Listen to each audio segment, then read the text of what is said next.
Hello students, welcome back to my YouTube channel DS group of education. आशा करती हूँ आप सब लोग बहुत अच्छे होंगे। आपका जो एग्ज़ाम है रीनेट का वो बहुत ही अच्छे से उसका प्रिपरेशन चल रहा होगा। Students, unit 9 home science paper 2 में कम्युनिकेशन फॉर डेवलपमेंट के जो मोस्ट इम्पॉर्टेंट टॉप 5 टॉपिक थे उसमें से आज हम टॉपिक 5 को डिस्कस करेंगे, जिसका नाम है ऑसगुड स्क्रैम मॉडल ऑफ कम्युनिकेशन। ये जो मॉडल है और ये जो टॉपिक है ये पेपर 1 के लिए भी बहुत ही इम्पोर्टेंट है। स्टूडेंट, अगर आप लोग फर्स्ट टाइम मेरे वीडियो को देख रहे हो तो ज़रूर से मेरे चैनल को सब्सक्राइब कीजिएगा एंड दोस्तों के साथ शेयर कीजिएगा, लाइक कीजिएगा वीडियो को एंड मेरे टेलीग्राम चैनल को ज़रूर से ज्वाइन कर लीजिएगा। यहाँ पे आपको previous year questions and concept and job notification के जो अपडेट्स हैं वो भी अवेलेबल होंगे। सो स्टूडेंट, स्टार्ट करते हैं आज का टॉपिक। जो मॉडल था वो मॉडल बेसिकली क्या था? वो मॉडल अगर हम देखें जो ऑसगुड का मॉडल था, सेम एज एनकोडर था, जो इंटरप्रेटर भी था, जो डिकोडर भी था। क्या कर रहा था? वो मैसेज को एनकोड कर रहा था, मैसेज को इंटरप्रेट कर रहा था, मैसेज को डिकोड कर रहा था। ठीक है, ये हम देख सकते हैं एरो की हेल्प से। एनकोडर ने मैसेज को क्या किया? डिकोडर को भेजा। ओके, उसने क्या किया? इंटरप्रेट किया। अभी डिकोडर ने मैसेज को क्या किया? एनकोडर को भेजा। उसने क्या किया? इंटरप्रेट किया। तो एक जो है हम देख सकते हैं इट्स अ चेंजेबल प्रोसेस। अभी हम देखते हैं इट्स अ सर्कुलर मॉडल, जो हम फिगर को देखकर ही बोल सकते हैं कि ये एक सर्कुलर मॉडल है। Communication is something circular in nature, यानी जो संचार है वो वृत्ताकार प्रकृति का है। एनकोडर जो एनकोडिंग करता है या संदेश भेजता है उसको हम एनकोडर कहते हैं, यानी मैसेज को जो ओरिजिनेट करता है। डिकोडर जो मैसेज को रिसीव करता है, जो मैसेज को रिसीव करता है उसे हम कहते हैं डिकोडर।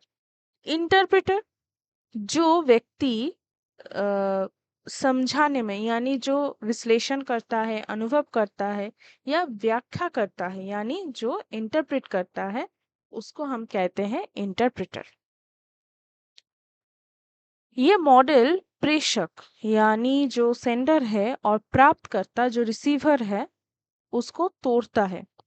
ठीक है, उस मॉडल को तोड़ता है। ये प्रैक्टिकल यानी व्यवहारिक तरीके के जो संचार प्रतीत होता है, ये एक पारंपरिक मॉडल नहीं है। It's not a traditional model. It can happen within our self or to people. ये इंट्रापर्सनल भी हो सकता है। क्या हो सकता है? इंट्रापर्सनल भी हो सकता है, इंटरपर्सनल भी हो सकता है। कैसे? जैसे कि ये एक साइमल्टेनियस प्रोसेस है, यानी चलता ही रहता है, जैसे कि एनकोडिंग हो, इंटरप्रेट हो या डिकोडिंग हो। इसीलिए अगर हम फिगर को देखें तो यहाँ पे कोई भी ओपन नहीं था, ये सारे क्लोज है ना? एक सर्कुलर मॉडल ये चल रहा है। एनकोडर एनकोड कर रहा है मैसेज को, फिर डिकोड हो रहा है, फिर एनकोड हो रहा है, फिर डिकोड हो रहा है।